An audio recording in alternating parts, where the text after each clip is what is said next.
সকলের উপর শান্তি বর্ষিত হোক।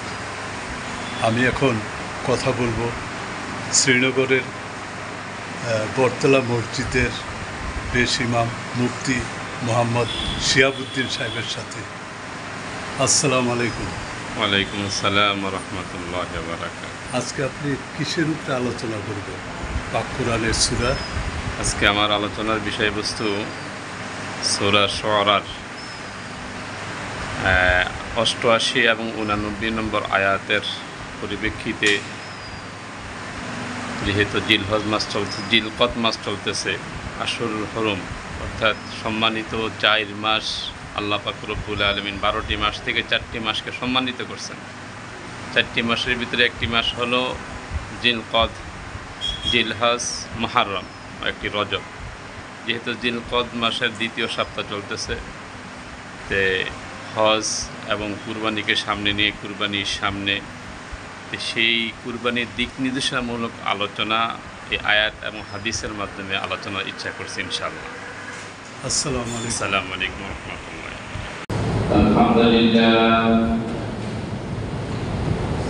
আলহামদুলিল্লাহ নাস্তাঈনুহু ওয়া আস্তাগফিরুহু ওয়া না'উযু বিল্লাহি মিন শুরুরি আনফুসিনা ওয়া মিন সাইয়্যাতি আ'মালিনা মান ইয়াহদিহিল্লাহু ফালা মুদিল্লা লাহু ওয়া মান ইউদ্লিলহু ফালা হাদিয়া লাহু ওয়া আশহাদু আন লা ইলাহা ইল্লাল্লাহু ওয়াহদাহু লা শারীকা লাহু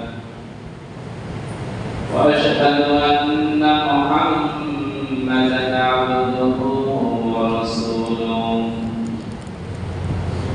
সাল্লাল্লাহু তাআলা আলাইহি ওয়া আলা আলিহি ওয়া আসহাবিহি ওয়া বারাকা ওয়া সাল্লামা তাসলিমান কাসীরা। أما بعد فأعوذ بالله من الشيطان الرجيم. بسم الله الرحمن الرحيم. يوم لا ينفع مال ولا بنون إلا من أتى الله بقلب سليم. وقال رسول الله صلى الله عليه وسلم لا يزال قدماء ابن آدم حتى يسأل عن 5: عن عمره فيما أبلاه وعن شبابه فيما أبلاه وعن ماله من أين اكتسبه وفيما ينفقه وماذا عمل بما عمل، أو كما قال عليه الصلاة والسلام: إن الله وملائكته يصلون على النبي يا أيها الذين آمنوا صلوا عليه وسلموا تسليما. اللهم صل على محمد وعلى آل محمد كما صليت على إبراهيم وعلى آل إبراهيم إنك حميد مجيد. اللهم بارك على محمد وعلى آل محمد كما باركت على إبراهيم وعلى آل إبراهيم إنك حميد مجيد. गरना होता तेरा नूर, कुछ न होता जलवागर। गरना होता तेरा नूर, कुछ न होता जलवागर। तेरी सबब सब कुछ बना, सल्लु अला मुहम्मद। اللهم صل على محمد وعلى آل محمد كما صليت على إبراهيم وعلى آل إبراهيم إنك حميد مجيد. اللهم بارك على محمد وعلى آل محمد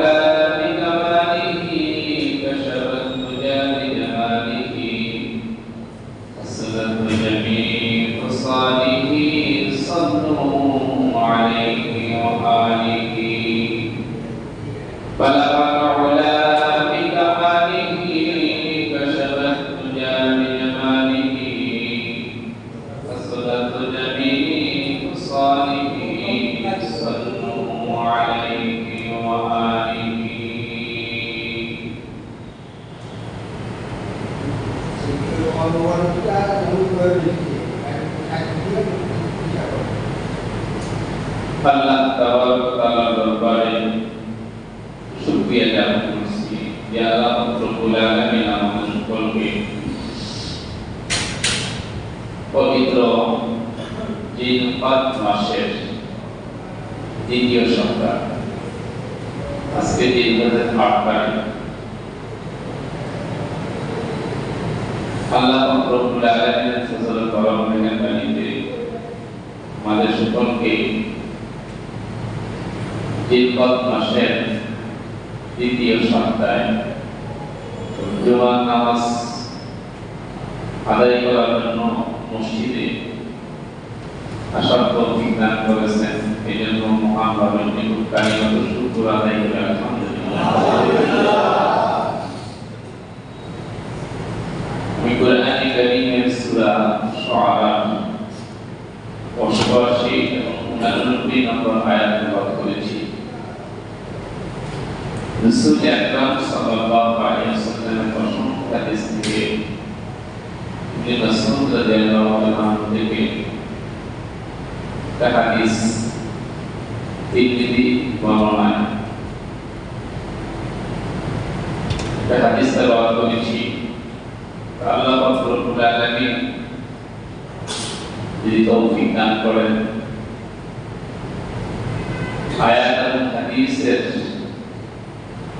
মুমিন মুসলমান তথা আমাদের জন্য কি আমলের বিষয়বস্তু রয়েছে বলার জন্য চেষ্টা করব ইনশাআল্লাহ। সূরা শুআরা ৮৮ এবং ৮৯ নম্বর আয়াতের ভিতরে আল্লাহ রব্বুল আলামিন বলেন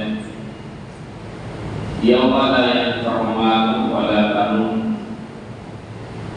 ইল্লা মান আতাল্লাহা বিকলবিন সালিম।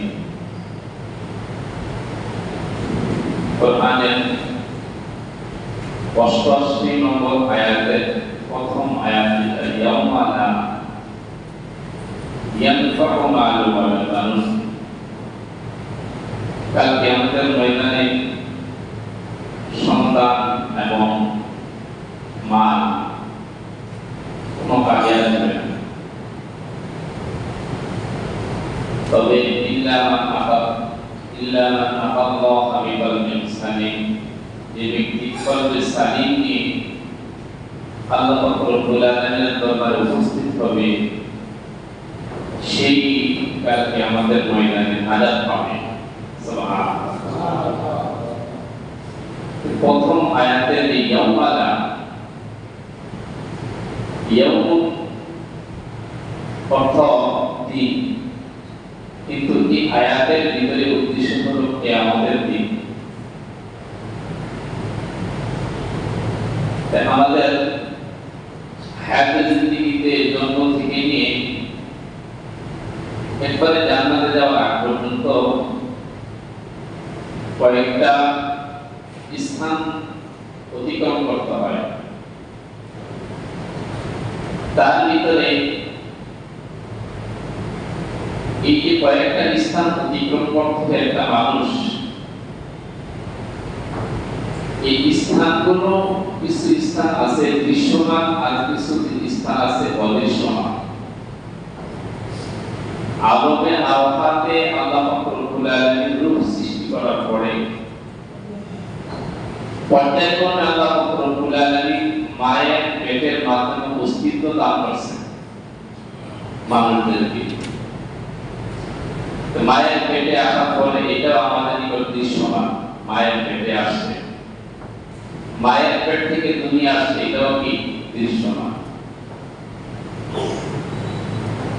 দুনিয়ার পর থেকে আবার অদৃশ্যমান এক জগতের মধ্যে আমাদেরকে পাড়ি দিতে হয়। সেটা হলো যখন আমরা মারা যাব তখন কবর জগতে যাব, কবর জগৎ থেকে হাসরের ময়দানে, কিয়ামতের ময়দানে আমরা উপস্থিত হব।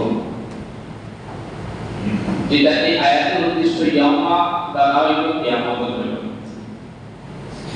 তাহলে আলমে আরফাত থেকে স্থানান্তর হওয়ার পরে দুইটা জগতে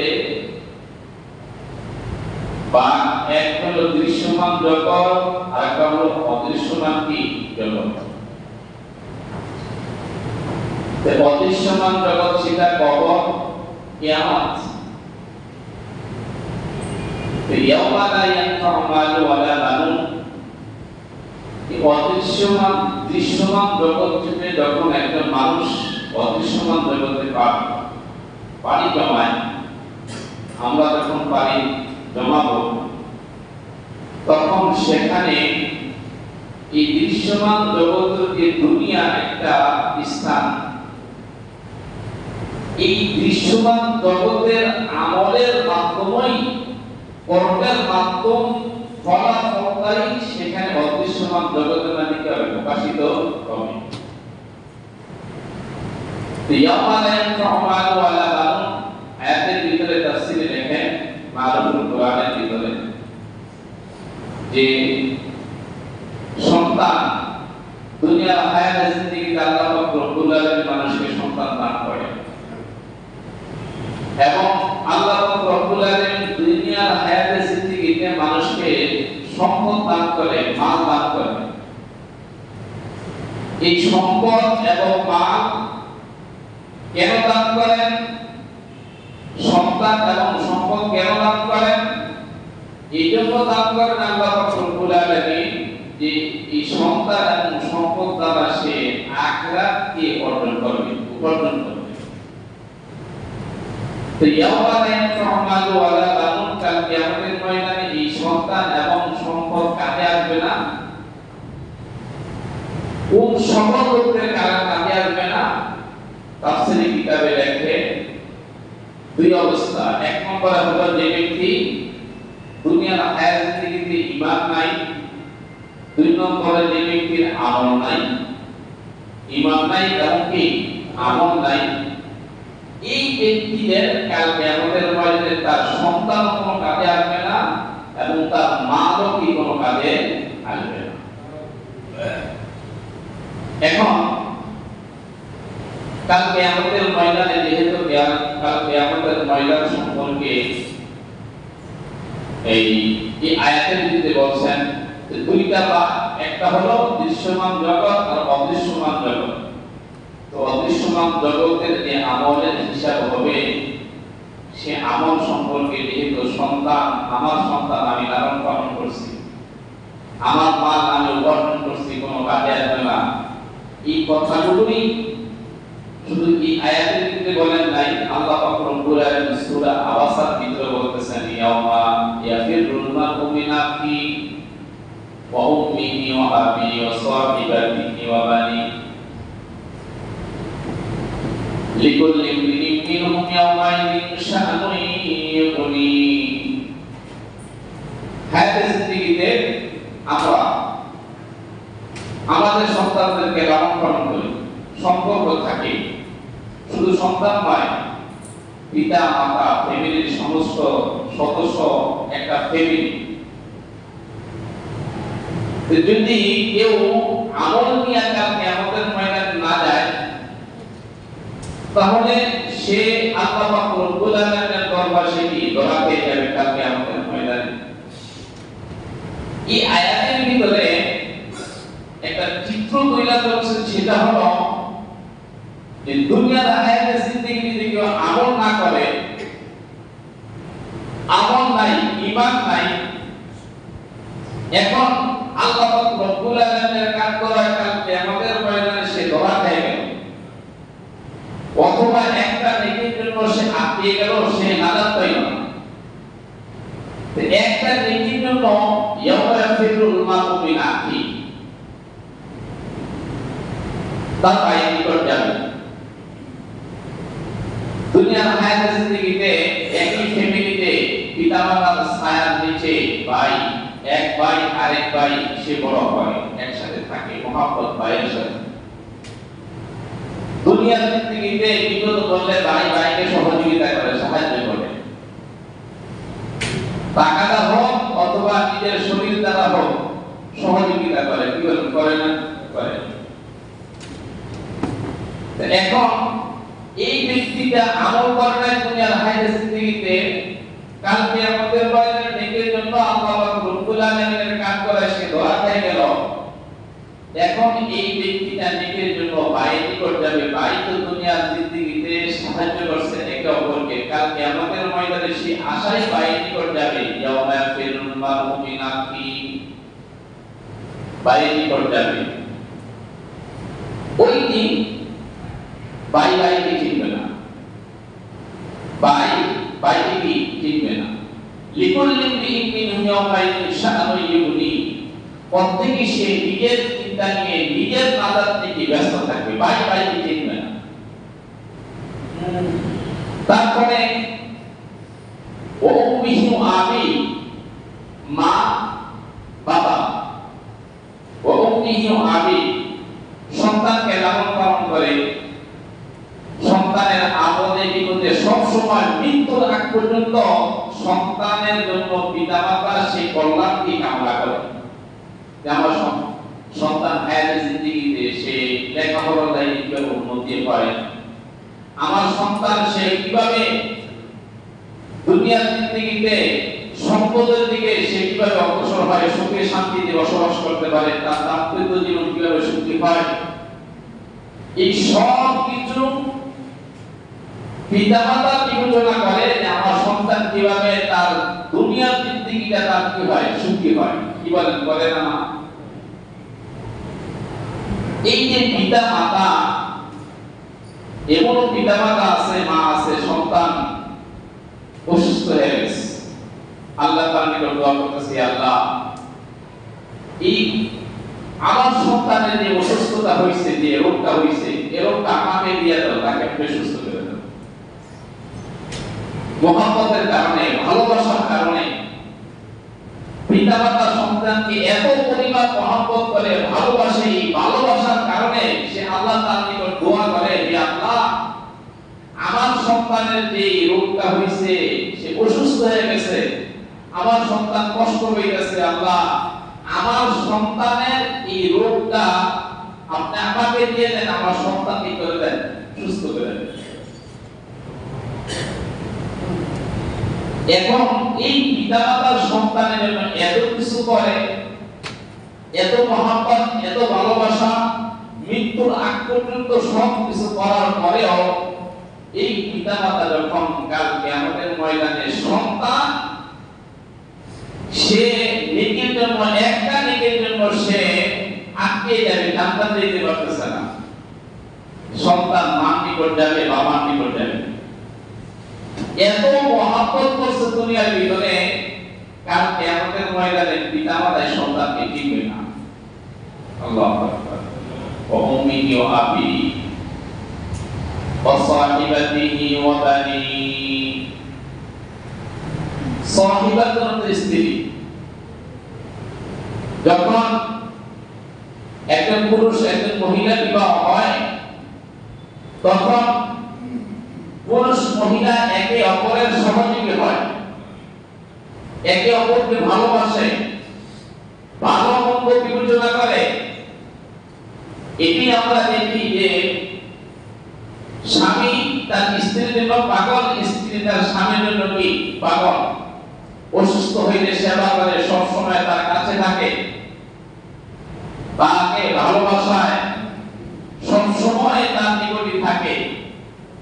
এখন দুনিয়ার হায়াতে জিন্দেগিতে যেরকম ভাবে তার ছিল সম্পর্ক ছিল, তার সাথে ভালোবাসা ছিল, কাল কিয়ামতের ময়দানে ওয়া উম্মিহি ওয়া আবি ওয়া সাহিবাতিহি ওয়া বানি, ওয়া সাহিবাতিহি ওয়া বানি, তার স্ত্রীর নিকট যখন যাবে এই নেকির জন্য, তখন তার স্ত্রী স্বামীকে আর চিনবে না। ওই সময় কাল কিয়ামতের ময়দানে স্বামীকে চিনবে না। ওয়া সাহিবাতিহি ওয়া বানি, সন্তান, সন্তানের নিকট যাবে, যে নিজের সন্তান ছিল হায়াতের জিন্দেগিতে, পিতা আটকে গেছে, তার সন্তান নিকট যাবে, বাবা আমাকে একটা নেকি দাও, তোমার জন্য আমি দুনিয়ার জিন্দেগিতে অনেক কিছু করে আসছি, তোমার ক্যারিয়ার গঠন করার জন্য আমি অনেক কিছু করছি, তুমি আজকে আমি আল্লাহ তাআলার এই কাজ করে আমি আটকে গেছি, সুতরাং আপনি আমাকে, আমি আল্লাহ তাআলার কাজ করে আটকে গেছি, সুতরাং তুমি আমাকে একটা নেকি দাও। যদি একটা নেকি দাও এই নেকির দ্বারা আমি কি এই বিচার কার্য থেকে আল্লাহ তাআলার এই কাজ করা জবাব দিয়ে আমি কোথায় যেতে পারবো? জান্নাত যেতে পারবো। এই সন্তান ও পিতার কি চিনবেন? ইয়াউমা ইয়াফিরুল মার'উ মিন আখিহি ওয়া উম্মিহি ওয়া আবিহি ওয়া সাহিবাতিহি ওয়া বানিহি লিকুল্লি ইমরিইন মিনহুম ইয়াওমাইযিন শা'নুন ইউগনি। প্রত্যেকেই তার নিজের চিন্তা নিয়ে ব্যস্ত থাকবে। ঠিক এটাই হলো সেই দিন, ইয়াউমা, কিয়ামতের দিন। হযরত আনাস রাদিয়াল্লাহু তাআলা থেকে বর্ণিত,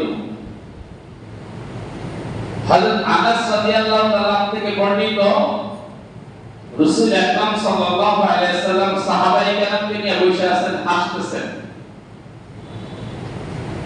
হাসার পরে এখন সাহাবায়ে কেরাম আল্লাহ রাসূলকে জিজ্ঞাসা করলেন, হে আল্লাহ রাসূল, আপনি কেন হাসতেছেন? রাসূল আকরাম সাল্লাল্লাহু আলাইহি ওয়াসাল্লাম বললেন যে কাল কিয়ামতের ময়দানে আল্লাহ পাক রব্বুল আলামিনের সাথে এক যার ঈমান নাই, আমল নাই, এই ব্যক্তির সাথে কথোপকথন, তর্ক বিতর্কের দিকে লক্ষ্য করে আমি হাসতেছি। কিভাবে? যদি কাফের যখন আল্লাহ পাক রব্বুল আলামিনের কাঠগড়ায় বিচারের সম্মুখে উপস্থিত হয়েছে, তখন এই দুনিয়ার হায়াতে জিন্দেগীর সমস্ত আমলগুলো তার সম্মুখে উপস্থিত করা হয়েছে। উপস্থিত করার পরে ওই কাফের ব্যক্তি সে বলতেছে, আমি এগুলো কিছুই করি না, সব কিছু আমি অস্বীকার করতেছি। কিরামান কাতিবিন তারা যে লেখছে, ফেরেশতা সাক্ষী, আমলনামা, এগুলো তার নিকট উপস্থিত করা হবে। ওই কাফের ব্যক্তি সব কিছু অস্বীকার করবে, বলবে আমি এগুলো কিছুই করি নাই। কোরআনে কারীমের মধ্যে আসছে, وَكُلَّ إِنسَانٍ أَلْزَمْنَاهُ طَائِرَهُ فِي عُنُقِهِ وَنُخْرِجُ لَهُ يَوْمَ الْقِيَامَةِ كِتَابًا يَلْقَاهُ مَنشُورًا اقرأ كتابك كفى بنفسك اليوم عليك حسيبا। হায়াতে জিন্দেগিতে আমরা যে কর্ম করছি, যে আমলগুলো করছি, সমস্ত কর্ম লিপিবদ্ধ। ফেরেশতা প্রতিনিয়ত কোথায় কি করছে, কোথায় কি কাজ করছে, কোন কথা বলছে, কি কোথায় গেছিল সে, জগৎ দ্বারা কি করছে, সমস্ত কিছু ফেরেশতা কি প্রতিনিয়ত আমার আপনার লিখে রাখতেছে।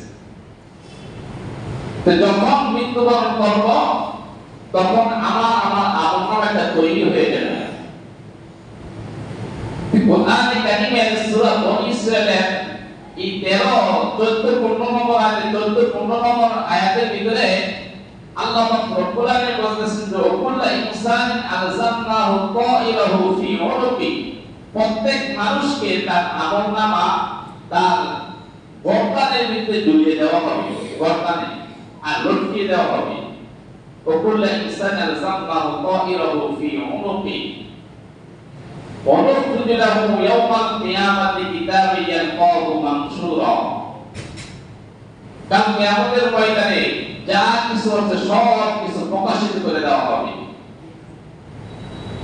তাকে বলা হবে, ইকরা কিতাবাকা কাফা বিনাফসিকা আল-ইয়াওমা আলাইকা হাসিবা। ইকরা কিতাবাকা, তুমি তোমার আমলনামা কি পড়তে থাকো।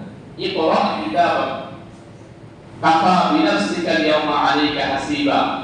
আমলনামা যখন তুমি পড়বে, তখন তুমি তোমার হিসাব নেওয়ার জন্য তুমি কি যথেষ্ট, যে আমি হায়াতে জিন্দেগি কি করছি। তো বলতেছিলাম, আল্লাহ পাক রব্বুল আলামিনের সাথে ওই কাফেরের তর্ক বিতর্ক সে সব কিছু অস্বীকার করবে।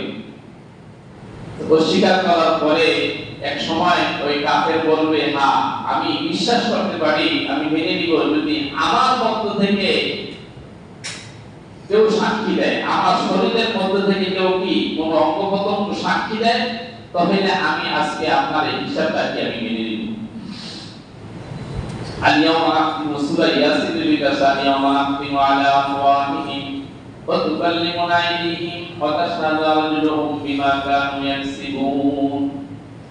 আল-ইয়াওমা নাখতিমু আলা আফওয়াহিহিম ওয়া তুকাল্লিমুনা আইদিহিম, যে তার মুখকে বন্ধ করে দেওয়া হবে, এমন অবস্থায় ওয়া তুকাল্লিমুনা আইদিহিম ওয়া তাশহাদু আরজুলুহুম, তার হাত সাক্ষী দিবে, তার পাগুলো সাক্ষী দিবে। কোরআনের অন্য আয়াতের অন্য হাদিসে এটাও আসছে, তার বস্তুগুলোকে তার কি সাক্ষী দিতে থাকবে যে সে এই কাজ করছে,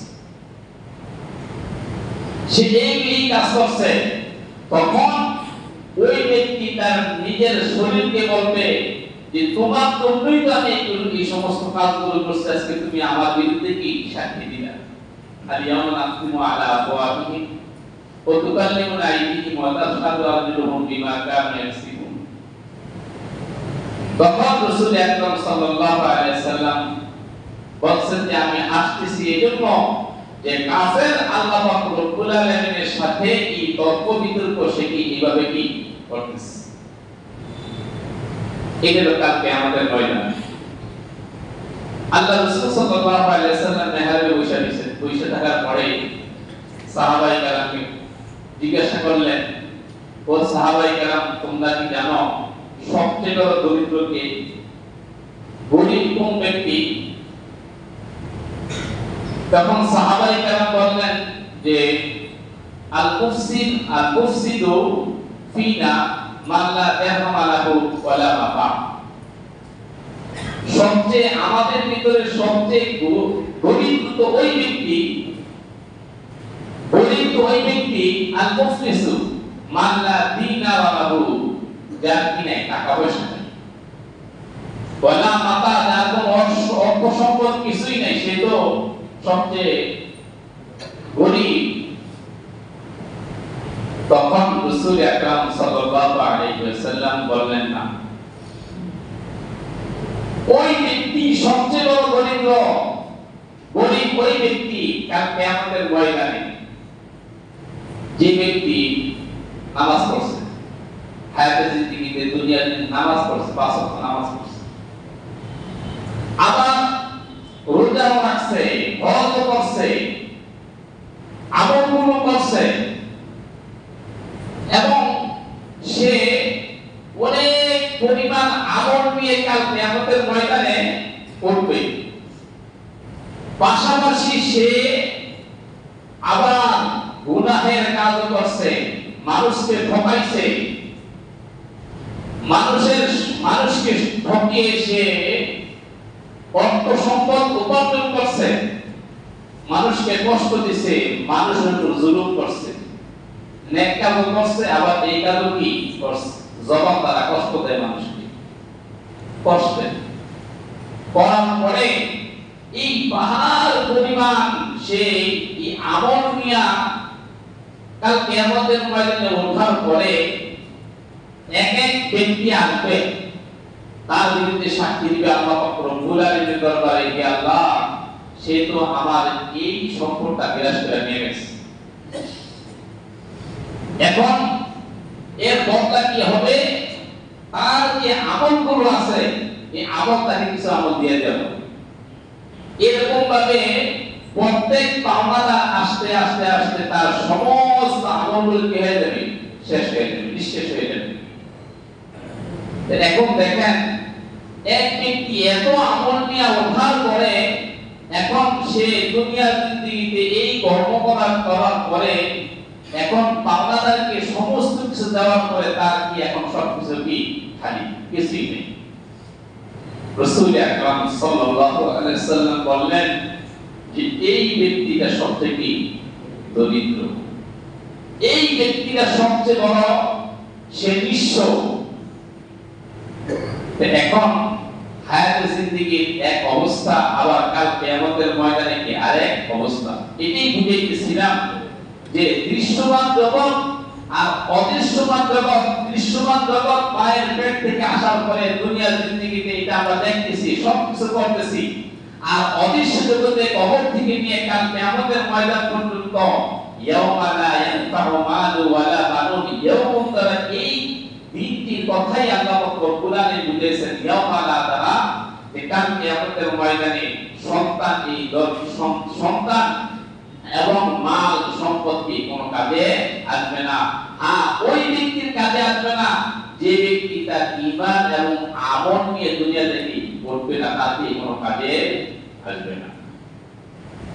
এখন ইল্লা মান আতাল্লাহা বিকলবিন সালিম, ইল্লা মান আতাল্লাহা বিকলবিন সালিম, তবে ওই ব্যক্তি তার সম্পদ এবং তার সন্তানও কাজে আসবে যে ব্যক্তি সে কলবে সালিম নিয়ে কাল কিয়ামতের ময়দানে উঠবে।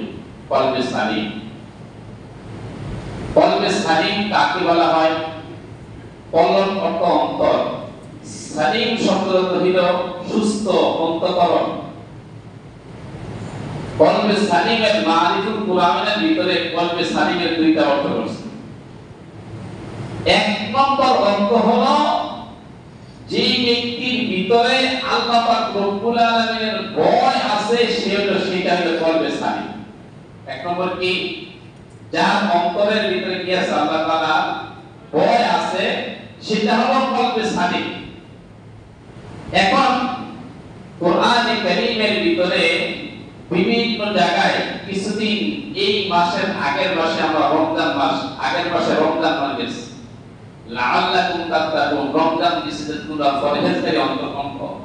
পরহেজগারি তোমরা অবলম্বন করতে পারো। কোরআনের বিভিন্ন জায়গায় আল্লাহ পাক রব্বুল আলামিন আমাকে ভয় করো, আমাকে ভয় করো, আমাকে ভয় করো।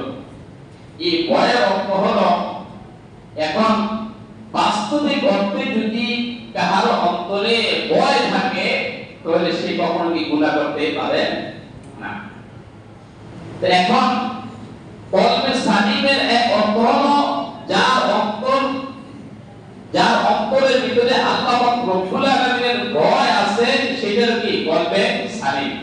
আর কলবে সালিম ওয়ালা ব্যক্তি সে কখনো কি আল্লাহ তাআলা নাফরমানি করতে পারে না। দুই নম্বরে হলো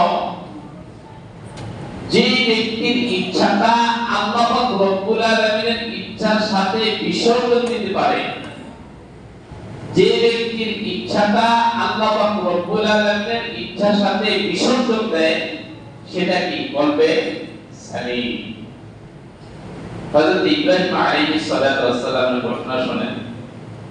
হযরত ইব্রাহিম আলাইহিস সালাতু ওয়াস সালাম উনি বকরি চড়াইতেছেন। আল্লাহ পাক রব্বুল আলামিন, ফেরেশতারা আল্লাহ পাক রব্বুল আলামিন কে বলতেছেন, হে আল্লাহ, আপনি এমন ব্যক্তিকে, এমন বান্দাকে আপনি খলিল বানাইলেন, খলিল অন্তরঙ্গ বন্ধু, সে তো আপনাকে ভুলে গেছে, সে আপনাকে ভুলে গেছে, ভুলে সে বকরি হয়ে গেছে। এখন আল্লাহ পাক রব্বুল আলামিন ফেরেশতাকে পাঠালেন, যাও পরীক্ষা করতে পারো যে ইব্রাহিম অন্তরকে আমাকে ভুলে গেছে, ইব্রাহিমকে আমাকে ভুলে গেছে কিনা। তো ফেরেশতা আয়েশা দূর থেকে সুবহানাল্লাহিল মুলকি ওয়াল মালাকুতি ওয়াল কুদরতি ওয়াল হাইবাতি এই বাক্যগুলো পাঠ করতেছে। যখন সুবহানাল্লাহিল মুলকি ওয়াল মালাকুতি এই বাক্যগুলো যখন শুনছেন, আল্লাহ পাক রব্বুল আলামিনের শানে পবিত্রতার কথাগুলো শুনছেন, আল্লাহ নামগুলো শুনছেন, তখন ইব্রাহিম আলাইহিস সালাম উনি আতঙ্কিত হয়ে গেলেন, দেখেন যে কে এই বাক্যগুলো বলতেছে। তখন দেখে পাশ থেকে এক ব্যক্তি বলতেছে, বাবা এদিকে আসো, আসো, তুমি এই বাক্যগুলো বলছো, এগুলো আবার বলো তো, বা আমি যদি বাক্যগুলো যদি বলি যে তুমি কি করবা, তুমি আমাকে কি দিবা। বলতেছে, আমি এই ছাগলগুলো চড়াইতেছি, মাঠ ভর্তি ছাগলগুলো আমি তোমাকে দিয়ে দিই। তো ওই ফেরেশতা মানুষের বেশে আসছে, সে আবার বলছে, বলার পরে এখন ইব্রাহিম আলাইহিস সালাতু ওয়াস সালামের অন্তর পরিতৃপ্ত হয়নি, আল্লাহর নাম শুনে বলতেছে, ভাই আবার বলো। তখন ওই ব্যক্তি বলতেছে আবার যদি আমি বলি তাহলে আপনারা কি দিবেন? এখন তো আপনি মালিক ছিলেন বকরিগুলো, এখন কি দিবেন? ইব্রাহিম আলাইহিস সালাতু ওয়াস সালাম বলতেছেন তুমি যদি আরেকবার আল্লাহর নামের পবিত্রতা ঘোষণা করো তাহলে আমি ইব্রাহিম তোমার গোলাম হয়ে যাব। বলেন সুবহানাল্লাহ। তখন বলছে এই দেখেন ইব্রাহিম আলাইহিস সালাতু ওয়াস সালাম অন্তর ছিল কি? বলবে সালিম। ইব্রাহিম আলাইহিস সালাতু ওয়াস সালামের অন্তরের ভিতরে আল্লাহ পাক রব্বুল আলামিনের ভয়, মহব্বত, আযমত সব কিছু ছিল। ইব্রাহিম আলাইহিস সালাতু ওয়াস সালামের অন্তরটা কি? বলবে সালিম। এখন যে ব্যক্তির অন্তরে ভয় থাকে সে কখনো আল্লাহ তাআলাকে নাফরমানি করতে পারে না। দেখুন ইয়াউমা লা ইয়ানফাউ মালুন ওয়ালা বানুন ইল্লা মান আতাল্লাহা বিকলবিন সালিম। এই যে সুস্থ অন্তঃকরণ নিয়ে আলোচনা করলাম, এই জন্য এই মাসটা জিলকদ মাস। কি মাস বলেন? জিলকদ মাস। সূরা তাওবা এক আয়াতের ভিতরে আল্লাহ পাক রব্বুল আলামিন বলেন ইন্না ইদ্দাতাশ শুহুরি ইনদাল্লাহি 12 শাহরান ফি কিতাবিল্লাহি ইয়াওমা খালাকাস সামাওয়াতি ওয়াল আরদা মিনহা আরবাআতুল হুরুম। সম্ভবত 37 নম্বর আয়াত। আসমান এবং জমিনের ভিতর সৃষ্টি করার পূর্বে সৃষ্টি করার ইন্না ইদ্দাতাশ শুহুরি ইনদাল্লাহি 12 শাহরান ফি কিতাবিল্লাহি ইয়াওমা খালাকাস সামাওয়াতি ওয়াল আরদা মিনহা আরবাআতুল হুরুম। যেদিন থেকে আল্লাহ পাক রব্বুল আলামিন আসমান জমিন সৃষ্টি করেছেন 12টা মাস নির্ধারণ করেছেন। 12টা মাসের ভিতরে 4টা মাসকে আল্লাহ পাক রব্বুল আলামিন সম্মানিত করেছেন। কয়টি মাস? 4টা মাসকে আল্লাহ পাক রব্বুল আলামিন সম্মানিত মাস হিসাবে ঘোষণা করেছেন। এখন এই যে সম্মানিত মাস 4টা আমরা অনেকে জানি না।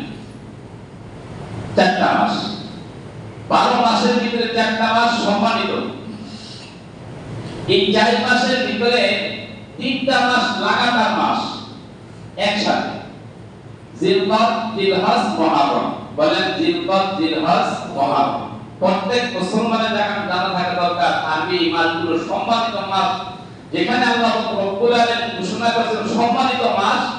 এই মাসগুলো প্রত্যেক মুসলমানের মুখস্থ থাকা দরকার, আবশ্যক। নিজে মুখস্থ করার জন্য সন্তানদেরকে কি করব? মুখস্থ করাইবে। জিলকদ, জিলহজ, মুহররম। আরেকটা কি? রজব মাস। জিলকদ, জিলহজ, মুহররম এবং কি? রজব মাস। এই 4 মাসে কি আমল? এই 4 মাসের মধ্যে এই জিলকদ মাসের কি আমল? যেহেতু এটা সম্মানিত মাস, এই আয়াতের ভিতরে ইন্না ইদ্দাতাশ শুহুরি ইনদাল্লাহি 12 শাহরান ফি কিতাবিল্লাহি ইয়াওমা খালাকাস সামাওয়াতি ওয়াল আরদা মিনহা আরবাআতুন হুরুম যালিকা দীনুল কাইয়্যিম ফালা তাযলিমু ফীহিন্না আনফুসাকুম। এই 4 মাসের সম্মানিত জিলকদ মাস, এই 4টা মাস প্রত্যেককে মুখস্থ রাখা উচিত। এবং যেহেতু সম্মানিত মাস আল্লাহ পাক রব্বুল আলামিন ঘোষণা করেছেন, এই 4টা মাসকে কি সম্মানিত করা, সম্মানভাবে কি চলা। এইজন্য প্রত্যেকই মনে করতে হবে এই মাসটা কি সম্মানিত একটা কি মাস। অন্তরে জায়গাতে হবে এটা সম্মানিত একটা মাস। 2 নম্বর কাজ হলো যেহেতু সম্মানিত মাস, সম্মানিত মাসের ভিতরে কেউ যদি আল্লাহ পাক রব্বুল আলামিনের বেশি নাফরমানি করে তাহলে সেটা আরো বেশি জঘন্য গুনাহ বেশি হবে। কি হবে বলেন? গুনাহ বেশি হবে। যেমন ধরেন আপনি এখানে একজন বড় কর্মকর্তা বা চেয়ারম্যান, আপনি চিনেন না, কিন্তু তার সামনে আপনি ভাষা কথা বলেন, এটা চিনেন না, কিন্তু আপনি চিনছেন যে চেয়ারম্যান সাহেব। তখন এটা চিনার পরেও তার সামনে ভাষা কথা বলা, বকাবাজি করা, এটা বেশি অন্যায় হবে না? বলেন অন্যায়। এখন যেহেতু জিলকদ মাস একটা সম্মানিত মাস, অন্য মাসে গুনাহ করলে যেই পরিমাণ গুনাহ হবে, এই মাসে গুনাহ করলে আরো কি ডবল গুনাহ হবে। বুঝতে পারছেন? এইজন্য ফালা তাযলিমু ফীহিন্না আনফুসাকুম। আল্লাহ পাক রব্বুল আলামিন বলেছেন যে এই মাসগুলোর ভিতরে তোমরা কি করো? নিজের উপর কি জুলুম করো না। তাহলে গুনাহ করার দ্বারা যে ব্যক্তি গুনাহ করলো সে যেন নিজের উপর করলো তাহলে যেহেতু সম্মানিত মাস, এই মাসে গুনাহ করা কি যাবে না। 3 নম্বরে হলো যে এই মাসে যুদ্ধ বিগ্রহ করা যাবে না। এটা মুসলমানদের নীতি। কোরআনে কারিমের আয়াত, বিভিন্ন আয়াতে যে অমুসলমানদের সাথে এই যুদ্ধ বিগ্রহ করা যাবে না। এখন আমরা তো মুসলমান, আমরা যুদ্ধ বিগ্রহ করি না, কিন্তু এই মাস যেহেতু আমাদের নিকট শামিল, সেটা হলো এই মাসে মিনি যুদ্ধ যেটাকে বলা হয়, এটা আমার ভাষায়, অর্থাৎ এক মুসলমান অপর মুসলমানকে আমরা যোগ্যতা দেখি করব না। এক মুসলমান অপর মুসলমানকে আমরা যোগ্যতা দেখি করব না, এই আমল। এই মাসের পরে যেহেতু জিলকত মাস করার পরে কি জিলহজ, আজকাল জিলকত মাস 8 তারিখ। কুরবানি যে সামনে আসতেছে, যারা হজে যাবেন আলহামদুলিল্লাহ, আল্লাহ রব্বুল আলামিন তাদেরকে হজে যাওয়ার কি তৌফিক দান করুন। আর আমরা যারা যেতে পারবো না, আমাদের জন্য বিশেষ আমল যেটা অপেক্ষা করতেছে, জিলহজের যে দিনগুলো আসতেছে, এটি সম্মান করা এবং কুরবানি নামক একটা বিষয় আমাদের নিকট আসতেছে। এখন কুরবানি পর্ব আমরা এটার জন্য প্রস্তুতি আছে, এই জন্য যেহেতু 1 মাস ধরেন আছে, এই জন্য কুরবানির মেসেজ হইল এখন থেকে কি কুরবানি দেওয়ার জন্য টার্গেট নেওয়া এবং সবাই প্রস্তুতি নেওয়া। কুরবানি কার উপর ফরজ, কার উপর ওয়াজিব? কুরবানি মাসালা হইল যাকাতের যে মাসালা আছে, 12.5 তোলা রূপা এবং 7.5 তোলা স্বর্ণ, এই পরিমাণ টাকা মাসালার কিতাবে এটা আসছে যে 52.5 তোলা রূপার পরিমাণ টাকা যদি কাহার নিকট থাকে, এটা যাকাতের মাসালায় 1 বছর থাকা শর্ত, কিন্তু কুরবানির মাসালায় এটা 1 বছর থাকা কি নয়, শর্ত নয়। দিনগুলোর ভিতরে যদি 52.5 তোলা রূপার পরিমাণ টাকা কাহার নিকট থাকে, তার উপর কুরবানি কি ওয়াজিব। বুঝতে পারছেন? ঈদের দিনগুলোতে এখন কার উপর ওয়াজিব সে নিজেই বুঝতে পারবেন। এবং যাকাতের নেশাব বর্ধিত মাল হওয়া, বর্ধিত মাল কাকে বলা হয়? ব্যবসায়ী নগদ টাকা, স্বর্ণ অলংকার 1 বছর থাকা, এগুলো বর্ধিত হওয়া। কিন্তু কুরবানির যে নেশাব আছে, এই নেশাবের ভিতরে বর্ধিত মাল হওয়া, বৃদ্ধ হওয়ার কোনো শর্ত নাই। অর্থাৎ কাহার নিকট যদি আপনার বাড়িতে কিছু মাছ আসবাবপত্র থাকে, দেখতেছি বিভিন্ন কিছু থাকে, যেমন ধরেন একটা টেলিভিশন কিনছি, এটা শরীয়ত কোনো গ্রান্টেড করে নাই, টেলিভিশন এটা একটা অযথা একটা জিনিস, তো এটার দাম যদি আপনার একটা 1 লাখ বা 80,000 50,000 টাকা হয়, এটাও কি দত্ত হবে? বুঝতে পারছেন? এটা আপনার দরকারি বস্তু নয়। এরকম ভাবে বাসাবাড়িতে এমন অদরকারি অনেক বস্তু আছে যেগুলো আমাদের বাসাতে বিদ্যমান আছে, এগুলোর হিসাব কুরবানির হিসাবে মানে কি চলে আসবে। তো সুতরাং এই হিসাব করলে অনেকের উপর কি কুরবানি কি হয়ে যায়, ওয়াজিব হয়ে যায়। এখন আমরা চিন্তা করি কুরবানি দিব, একটা গরু দেওয়া দরকার, একটা গরু তো অনেক টাকা না।